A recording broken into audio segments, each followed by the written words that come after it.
What's going on, everybody? Welcome back to the Big Fight Fuel channel where we speak the truth, we're honest, and we give our takes on AEW. It is Wednesday night, June 28th, 2023, and this is your AEW Dynamite review, the fallout from the fantastic Forbidden Door pay-per-view this past Sunday. Personally, my favorite pay-per-view of the entire year.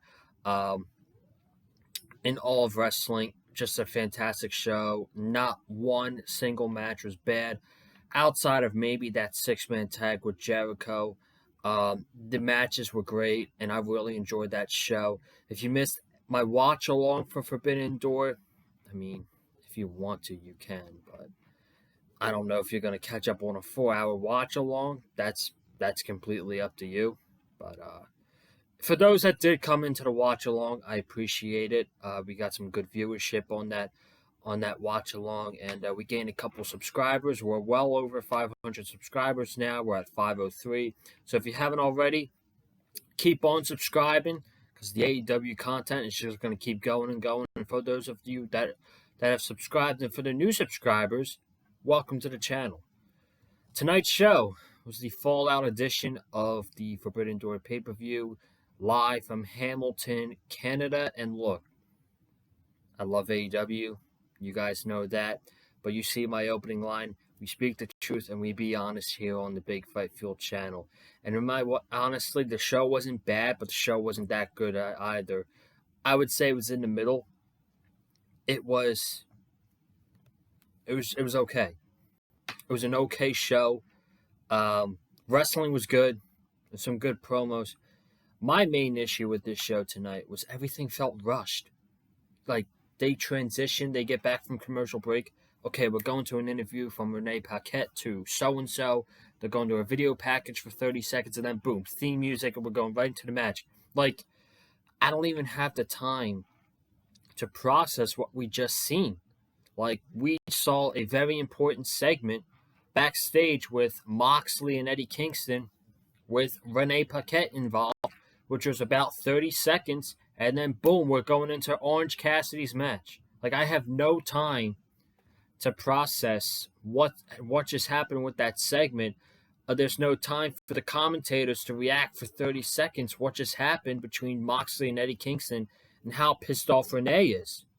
Like, I like to process things and like, oh, that was really good. What's going to happen next? Could they come back later on tonight in the show?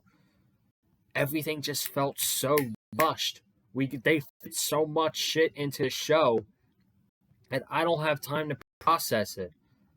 Now, there were some really good things on the show tonight. The opening match, Jon Moxley and Tomohiro Ishii, really good stuff. My favorite match of the night. The main event tonight, very fun. Okay, the promo from Jack Perry, though I wasn't amazed by it, I thought it was good. So, fireworks going off outside. So, if you hear noise like that again, I apologize. There's fireworks going off outside, I believe. I don't know, but pretty sure it's fireworks. But we'll talk about everything that happened on tonight's show. I appreciate you guys for joining me here tonight. If you haven't already, be sure to go ahead and check out my previous content on the channel. Dynamite from last week, Collision review. You don't have to go back and watch my watch-alongs because it's like 4 hours long, 2 hours long. I don't expect you to take that much time out of your day. But if you want to go ahead, by all means, feel free. But all the content on the channel, if you haven't already, be sure to go ahead and check it out. Just going to take it lightly this week. There's no Collision watch-along on Saturday. It's a taped show. And I'm probably going to be watching Money in the Bank beforehand, so I'm going to be a little bit exhausted, a little bit wrestled out, but we're going to review Collision on Saturday night. We're going to have the full crew, I believe, as of right now, for the show on Saturday. Myself, Cameron Johnson, and Wesley Williams all will be here for Collision on Saturday. It's a taped show, and Money in the Bank's on Saturday, but it's a 3 o'clock start, but it's just my decision not to do a watch along, but you guys are going to get the review. So You got that to look forward to on Saturday. And then next week, July 8th's episode, we'll get back to the watch alongs. But for this Saturday, there's no watch along. Dynamite started off with Jon Moxley against Tomohiro Ishii. Ishii coming off a pinfall in the 10-man tag at Forbidden Door, pinning Wheeler Yuta. He's always the fall guy. Whenever the BCC lose a match, Wheeler Yuta's always eating the fall. He got that big win at Double or Nothing, which is great for him. He pinned Kenny Omega. But whenever the BCC lose a big match, Wheeler Yuta's always taking the pin. It's just a joke, folks. It's just a joke. But this match was really good. It was hard hitting, and there was a ton of blood. Moxley, lots and lots of blood from Jon Moxley. Of course there is. So these guys, to begin the match, they're going chop for chop. Then later on, they go lariat for lariat, and then they go elbow for elbow. Lots of blood. Claudio and Wheeler Yuta were teasing that they were going to attack Ishii, so Eddie Kingston's theme music played, and he came out to prevent that. And the entire match, ever since Eddie Kingston came out, Claudio was not watching the match. Eddie Kingston here and there would watch the match, but Claudio, the entire time, was staring a hole into Eddie Kingston. He did not watch the entire match between Moxley and Ishii. There was some no-selling as well, which, I mean, you'll get the people on Twitter, oh my god, they're no-selling each other's moves, this match sucks. It wasn't terrible amount of no-selling, so I'm not going to complain. It was fun. Ishii kicked out of a paradigm shift. Moxley kicked out of Ishii's finisher, which is when your opponent's sitting up and Ishii goes for the diving lariat. Moxley kicked out of that. And then at the end, Moxley gets a couple elbow strikes on Ishii and a paradigm shift. 1, 2, 3. Moxley defeats Tomohiro Ishii in a really good opener on AEW Dynamite. Was it better than their G1 Climax match 4 years ago in 2019? Absolutely not. That was one of my favorite matches of 2019 that year. This wasn't close. It was really good, but that was just outstanding. That was first when Jon Moxley just left WWE, like literally 3 months ago, and he's in Japan for the G1, and he's having these matches with Jay White and Naito, and the one moment with Toriano, and this match with Ishii. It was just great stuff. He was unbelievable work in that G1 from Jon Moxley. So the match is over. Eddie's consulting Ishii, and Claudio and Yuta are just talking smack, and Eddie Kingston's getting in their face, and Moxley steps right in between them, and he gets in the face of Eddie Kingston, and Moxley leaves, and he goes backstage, and Eddie Kingston follows him. So we go to commercial, and we come back, and Adam Cole has just arrived to the arena, and Renee Paquette just happens to be standing there, right in the parking lot. Adam Cole is there, and MJF is there, and he's like, look, last week, we were drawn as partners in this blind eliminator tournament, and he said, by the way, good match at Forbidden Door. Oh, wait, you didn't even wrestle because you were sick. He said, that's a good one. I wish I would have thought of that, too. He's so awesome. MJF's the best. He's like, listen, we're partners in this blind eliminator, and if we're going to be partners, we should know about each other. And Adam Cole's like, what, you want to know about me personally? He's like, why not? Let's just get out of here, have a couple drinks, go sit poolside, and we'll have a good time, buddy. MJF's the best, dude. And then he says, hold on, since we're going to be tag teams, I got us a gift. And he said, I got these shirts saying, I'm better than you, baby. I wonder how many. I wonder how many of those shirts are going to be sold on AEW Shop tonight. I bet a ton. But how long's that shirt going to last? I mean, probably a couple weeks. So why buy it? That's a waste. It's a nice shirt though. It's a nice shirt. So later in the night, Adam Cole's about to leave, and he's talking to Roderick Strong. He's like, MJF's not actually a friend, right? And Adam Cole's like, I know.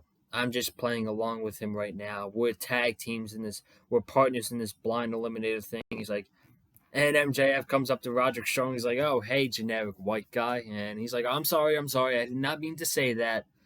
And MJF and Adam Cole, they leave together. And Adam Cole tells Roddy, I'll catch you soon. So Adam Cole tells Roderick Strong he's just playing along with MJF because they're partners in this blind eliminator tournament. How far they're going to make it in the tournament, I could see them making it to the finals and then losing. I don't see them going all the way to face FTR for the tag team titles because I don't know how long this tournament is going to be.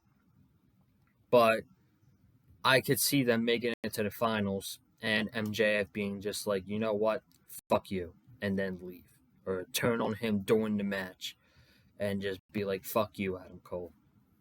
I don't see them winning this tournament, but I do see them going to the finals. We'll talk more about this tournament later because we got a match announced for next week, which is 2 more teams, and they're going to be facing each other. So this is what I'm talking about. After this, we go to commercial, and then we come back 15 seconds from commercial break. We got Renee in the middle of Eddie Kingston and Jon Moxley. And in the background is Claudio Castagnoli and Wheeler Yuta. He's just, he's there.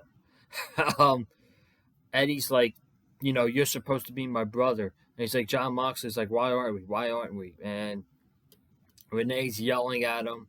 And Eddie Kingston's like, you were my brother until you started teaming up with this scumbag.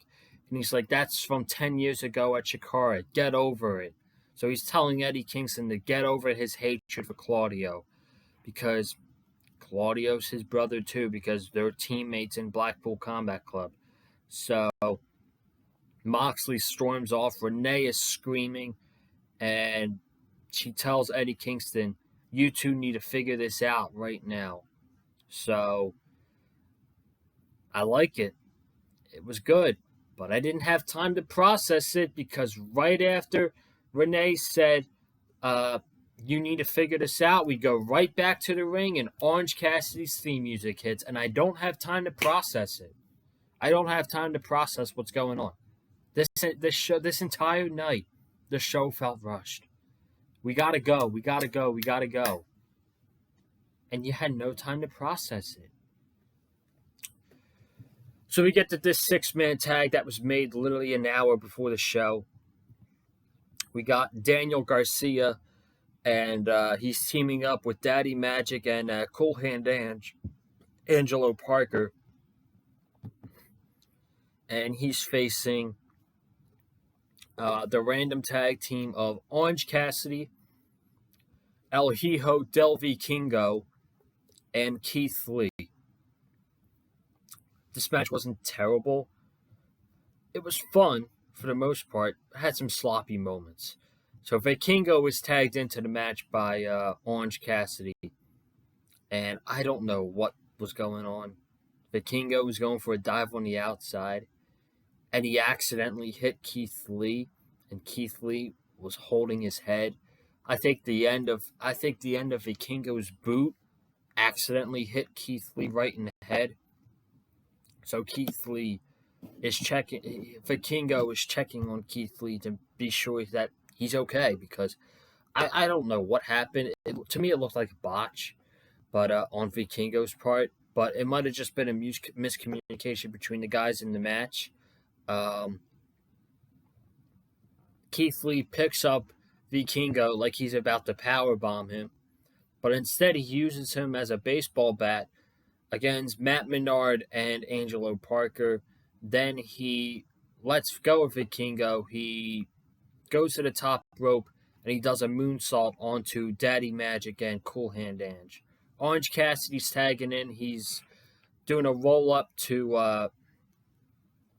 Orange Cassidy rolls up Garcia, and Garcia kicks out. Garcia puts in his finisher on Orange Cassidy, and Orange Cassidy's getting out of it. He tags in Keith Lee. Garcia tags in Daddy Magic. Daddy Magic was laying these chops in, and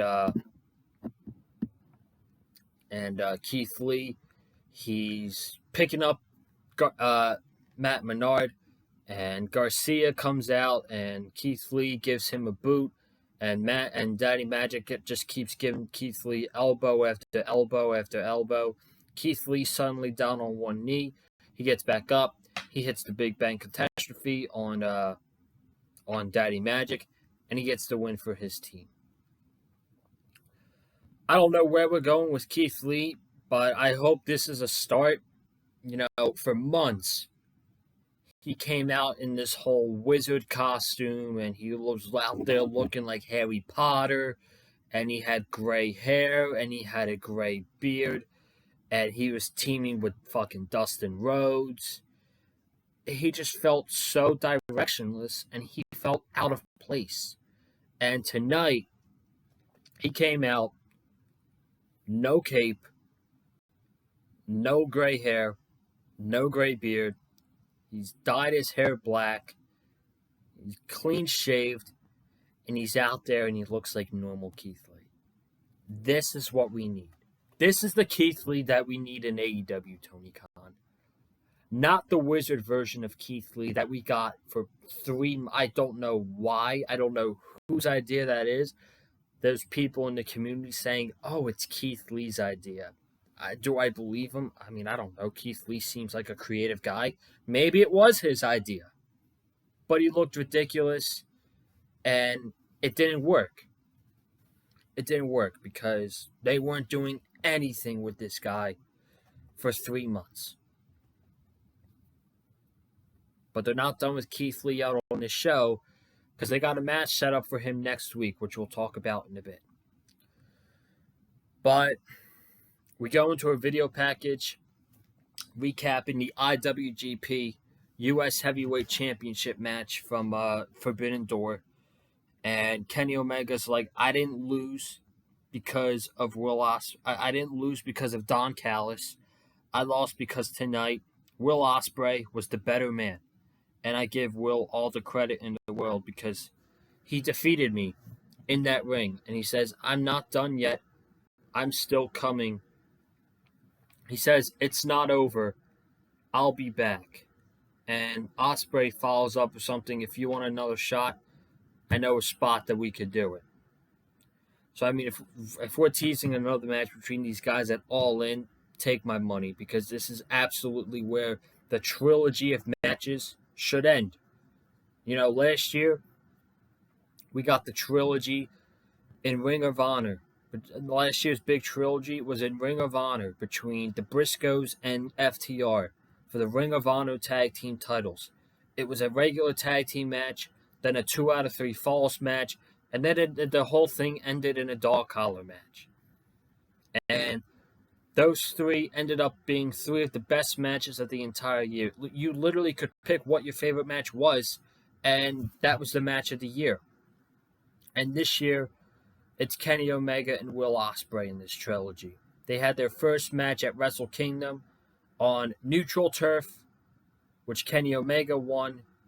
They had their second match in Kenny Omega territory, which Ospreay won. And now, hopefully, they're having their third match in Ospreay's territory in London. I don't know why I blanked out there for a second, but hopefully they have the third match in Ospreay's territory at Wembley Stadium. And I know Will Ospreay isn't officially on the AEW roster. He's on the New Japan roster. He's not signed with AEW. But if this is happening,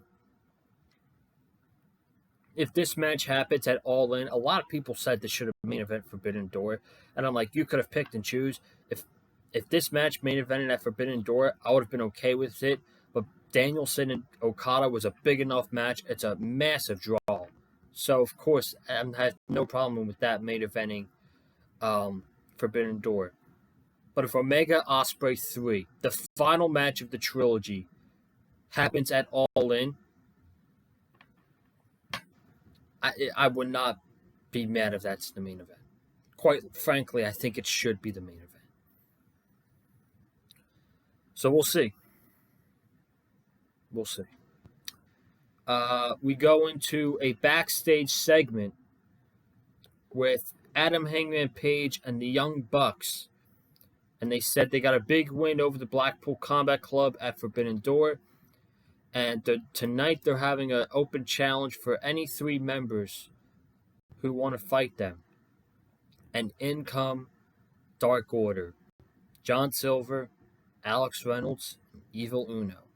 And we all know they were there for Hangman's highest of highs and his lowest of lows.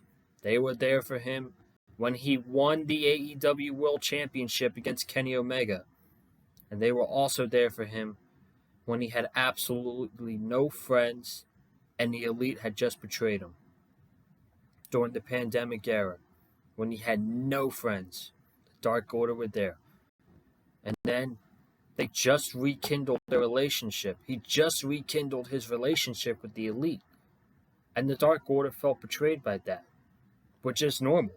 If I had a best friend that I was friend with for years, or I'll put it in a different situation.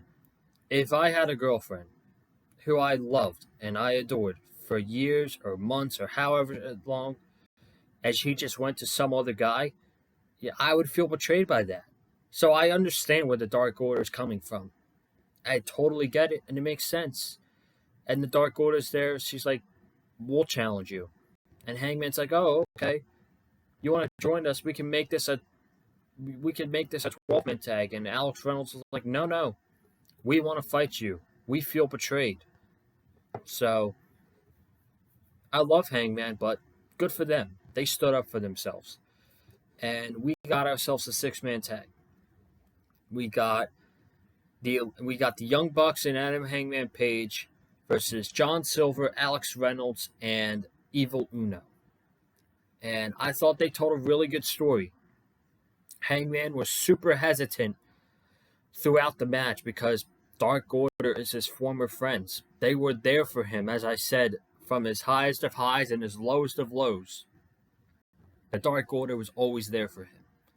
And it took a slap in the face by Evil Uno to wake him up and be like, you know what? Fuck these guys. Fuck the Dark Order. They told a really good story throughout the match, and the match was really fun. And Hangman got the win over John Silver with the buckshot lariat. 1, 2, 3. Now, this wasn't the main story. Even though they did tell a really good story throughout the match, Hangman and the Dark Order, the Young Bucks were even getting mad at him. They're like being like, dude, what are you doing? We're in a match. You can't be hesitant. And Hangman the entire time was hesitant to fight Dark Order. So, they told a really good story, and they had a fun 6-man tag. But this wasn't the main story. The main story was what happened after the match. And it was reported over the weekend that Boston is in the running for this year's Blood and Guts. And after the match, Moxley comes out, Claudio's out there, Yuta's out there, Konosuke Takeshita's out there, and Don Callis is out there. And they're all beating the shit out of the Young Bucks, Hangman Page. And meanwhile, while they're doing that, Dark Order is just standing there. And they leave. They leave the ring, and they walk to the back. And they don't help their former friend. So, they're laying the beat down on. And Eddie Kingston comes running out to try to help the Elite. And he gets attacked immediately by Claudio and Wheeler Yuta. Claudio's got he's got his knee on Eddie Kingston's head, Yuta is stomping Eddie Kingston, and then they have Eddie Kingston's arm.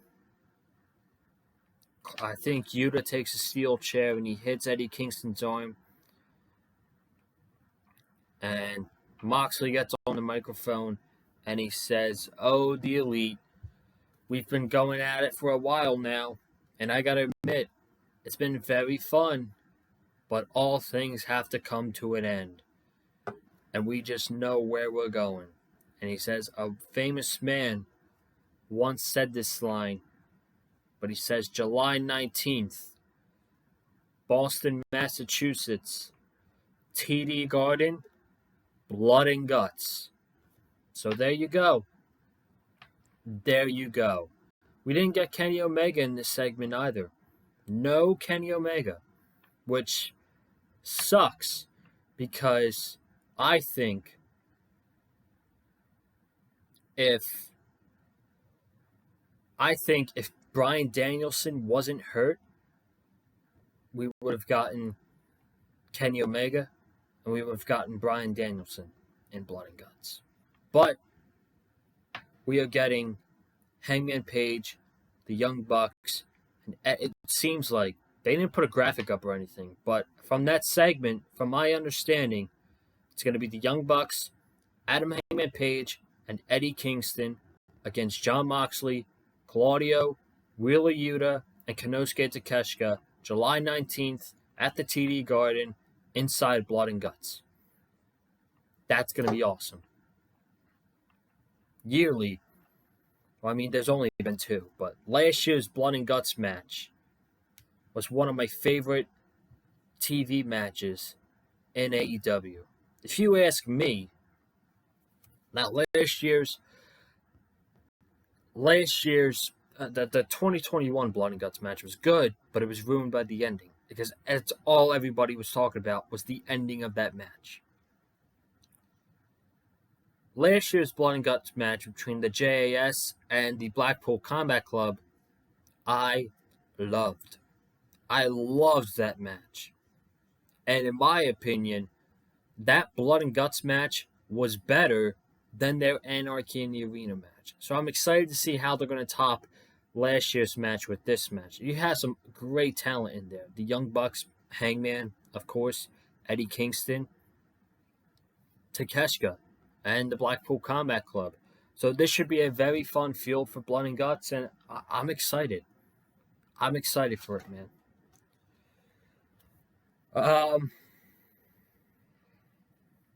Where did we go from this?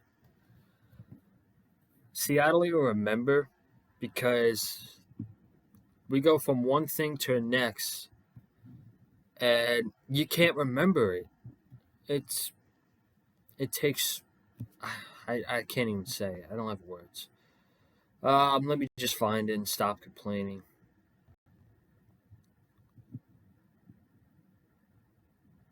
Alright. We go from this to Jungle Boy. Or no longer Jungle Boy, Jack Perry. So they're playing his old Tarzan song. And he's coming out from the heel tunnel and no one's singing the song. And he's like, cut it, cut it, cut it. You fans ruined that song. Now, I wasn't amazed by what Jungle Boy... But I can't call him Jungle Boy anymore because they're going to drop the name. I wasn't amazed by the promo that Jack Perry cut. God, it's going to take a while for me not to say Jungle Boy. It's going to take a while, okay? You're going to have to bear with me. I wasn't amazed by the promo Jack cut, but I thought it was good. He had some good lines in there. He said, "Now let's really think about this. Did I turn on Hook, or did all of you turn on me?" He said, "For everything that I did for this company, and for all of you, for you to boo me like you have been, y'all should be ashamed of yourselves." He said, "At the end of the day, I'm still making fat paychecks, and I'm banging the hottest bitch in the entire company. And he pulls down his glasses and he winks at the camera. That was probably his best line of the entire promo. Was Jack when he was referencing Anna Jay. And then he got into Hook. And now Hook, he never needed Hook. He was the only reason why Jungle Hook was big. And he said, I'm sick and tired of you holding up your championship in front of my face. So what I'm going to do, and meanwhile the crowd's booing and he's yelling to the crowd to shut up. And he says, I'm tired of you holding that title in front of my face. So what I'm going to do is I know how much that title means to you and your family. And they start chanting asshole. And he says, they're talking to you, Taz. So he says, I'm going to take that title from you because I know how much it means to you and I know how much it means to your family. So then Hook comes out, and this was fun. Hook runs down the ring. Jungle Boy is sprinting. These guys are chasing. Hook is chasing this man all throughout the arena. And they go backstage, and I keep calling him Jungle Boy. Jack is knocking trash can after trash can to try to get Hook to slip or something, and his ride is right there. And this motherfucker dives like a suicide dive into the car. The car takes off, and he's sticking his head out the car. That was cool. That was cool. But overall, the segment was good. The story is simple. Jungle Boy is he's so addicted to winning a singles championship. He had an opportunity at 2 world championships and he failed twice. And he's tired of his tag team partner holding up his championship in front of him. So he got frustrated by that because of his addiction of trying to win a singles championship. And he's going to try to win the FTW championship because of how much it means to Hook and his family. So we'll see where this goes. I think this is obviously leading to a match, but it's probably going to happen at either All In or All Out. That's my guess. We had Ruby Soho in action. She went up against a local enhancement or a jobber in Hamilton, Ontario, Canada. Now tonight, she was supposed to go one-on-one with Britt Baker in the quarterfinal of the Women's Owen Hart Cup tournament. That did not happen because she is out with an illness. She did not get cleared, which makes sense because this weekend, Adam Cole, I'm guessing, had that same illness that Britt Baker does, and he didn't get cleared for his match at Forbidden Door. So it makes sense. They live in the same house. They're a couple. So they're both sick, and the match is going to be postponed to next week. So after this match, Ruby wins in about 2 minutes. She's like, you're sick. We're going to have this match next week. She thinks she's faking. But she said, when I first came to AEW, you mentioned to me that I don't know who I am. And she said, right now, I love who I am. I'm surrounded by 2 of the best. I'm surrounded by Saraya and the women's champion, Toni Storm. And she said, I don't know if you know who you are, Britt, because she said that Britt's a shell of her former self. She doesn't have fan support. The internet is constantly burying her. And she's not the same person she was 2 years ago. And she said that what you did to me last year, I'm going to repay the favor. And that was it. Simple promo. Match is happening next week. Who wins? I'm going to say Britt Baker wins. Because she won the championship last year. I don't see her losing I don't see her going from winning the championship to losing in the first round, or winning the tournament to losing in the first round. So we got Collision on Saturday. I will not be live streaming or watch along. I'll do a review afterwards, but no watch along. I don't even talk about. I don't even know. I don't even give you guys the Rampage matches because one, you probably don't watch the show because I really do either. If I have time, I will, but they just go by so fast. You don't even remember what the matches are. Like Excalibur's going like this, and he's stuttering over his words. He's saying TBS Championship Tournament. He's getting the title wrong. He's a mess going over these matches, and he has so many matches to get out. He just doesn't slow down.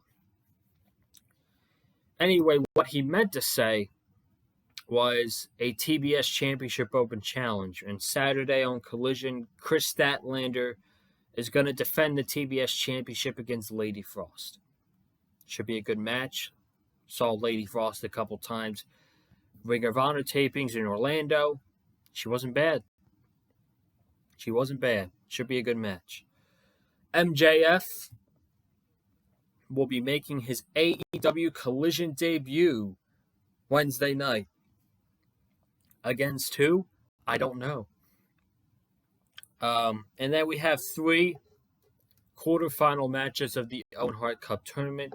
Juice Robinson versus Ricky Starks.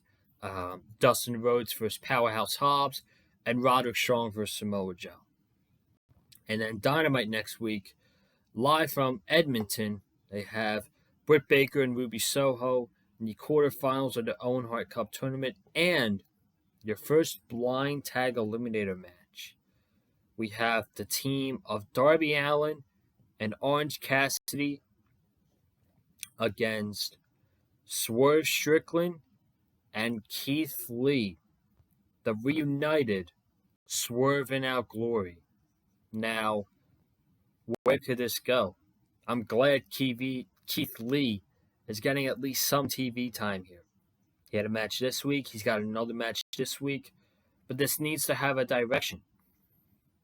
Does this lead to Keith Lee joining back with Swerve? But on the dark side, he's going to join the Mogul Embassy? Or is this finally going to lead to a one-on-one match between these guys who Swerve turned on him 6 months ago, and they've yet to have a one-on-one match? 6 months, and they haven't had a one-on-one match yet. They've been in multi-man matches together. They've been in tag matches together, but not just Keith and Swerve. So, we need something to come out of this. It's either Keith joining back with Swerve, but on the dark side, turning heel, or this is building to a match between Keith and Swerve. And that's where I hope this goes. I hope they're finally giving us a one-on-one match. But the turn happened 6 months ago, and we've yet to get it. So, at this point, are you going to care? I don't know. We'll see. Main event. Painmaker Chris Jericho teaming up with Sammy Guevara. I gotta say, this whole Sammy Guevara thing feels forced. And it's just my opinion. You might feel opposite. But this storyline with Sammy Guevara and Chris Jericho feels worse. It feels forced because he comes out of the babyface tunnel, and he's trying to get the crowd to cheer for him. And I mean, there's a little bit of cheers, but it feels forced. And it just doesn't come off organically. Like, the crowd doesn't organically love... Sammy's not organically over as a babyface. The crowd still looks at him as a prick heel. And this whole thing, which I don't know where it's going. I don't know how it's going to come off. Eventually, he's on his way out. He's leaving the Jericho Appreciation Society because this is where it's going. But this whole thing feels so forced, and I just don't know how to feel about it. The match tonight was very fun. It was a really good main event. These guys went absolutely crazy. There was a spot, steel steps set up, like on its side, and Jericho and Sammy threw Darby, and Darby went over the steps and his back hit the barricade, like the top part of the barricade. Which, I mean, that looked like a great spot. That was a great spot. Jericho's got his bat, Sting's got his bat, and they're taking out Jericho, and now they're focusing their attention on Sammy Guevara. And there was also a spot Darby was going for the coffin drop. Jericho and Guevara were right there, and for some reason, Jericho decides to move, and he only hits Sammy, and I swear to God, his arm smacked the mat on the outside. That was a brutal spot. But they take out Jericho, and now they're focusing on Sammy Guevara. And Darby Allin's got a table, Sting's got a table, and these tables are far away from the ring. They're not really too close. These tables are really far from the ring. And there's a ladder set up on the outside. And Darby Allin's going on the top rope. Like he's going to dive and put Sammy through a table. And Sting goes up and he's like, no. I got this. And Sting does a frog splash. 63-year-old Sting, 64-year-old Sting does a frog splash. He does a dive onto Sammy Guevara through a table. Notice how I said table and not tables. That second table was unnecessary. Actually, what happened was he put Sammy Guevara through the table and his chin hit the second table and he came up and his chin was all busted open. His chin was bleeding. So that second table was super unnecessary. And I'll tell you what, man, Sting is such a badass. At his age, wanting to do shit like that, God bless him. But did I not gasp when he jumped off the ladder and went through that table? I'm like, please don't hurt yourself. And he put Sammy through a table. Fucking unreal, man. Unreal. So they got Darby and Jericho in the ring. And they're doing offensive moves to each other. Darby hits his DDT or his springboard stunner onto Jericho. And he's going for a drop kick to the corner to set up for his coffin drop. And Jericho hits a Judas effect to Darby Allin, and Darby falls right outside the ring. And they come back to the camera, and all of a sudden, Sting is back up. This fucking man smacked his chin onto a table, and he's back up. Sammy Guevara, when he was put through that was the end of Sammy Guevara. We never saw him after that spot. So Sting's back up, and he does the Scorpion Death Drop to Jericho, and Jericho's all busted open too. And Jericho kicks out, and Sting's going for another splash. He hits a splash, and he's bouncing off the rope, going for a clothesline, and he gets hit by a code breaker, and Sting kicks out. Jericho then puts Sting in the walls. Sting gets out, Actually, he doesn't get out because he goes to grab Chris Jericho's bat and he hits Jericho. He tried to hit him in the head, but he hit him with the bat nonetheless. And commentary tried him, and Excalibur tried to cover this up. He's like, "Oh, Sting hit Jericho with the back, and now Jericho's all gushing blood." And meanwhile, Jericho's bleeding well before that spot happened. So Jericho lets go because he gets hit by the bat, and Sting puts him in the Scorpion Death Drop. Jericho taps. 20 seconds. Thank you for tuning into the show tonight. Be sure to thank you for tuning into the show tonight. AEW Fight Forever is out at all stores tomorrow, and be sure to tune in Friday Rampage, and boom, the show's over. 30 seconds after that match is over, boom. You see what I mean? Everything on the show felt rushed. But, these shows happen once in a while. Not every show is going to be a banger from AEW, and that's okay. And not every show needs to be a banger. But tonight felt rushed. That's my main complaint on the show, was how rushed everything felt. But the show wasn't terrible. The show wasn't great. It was just okay. It was an okay show.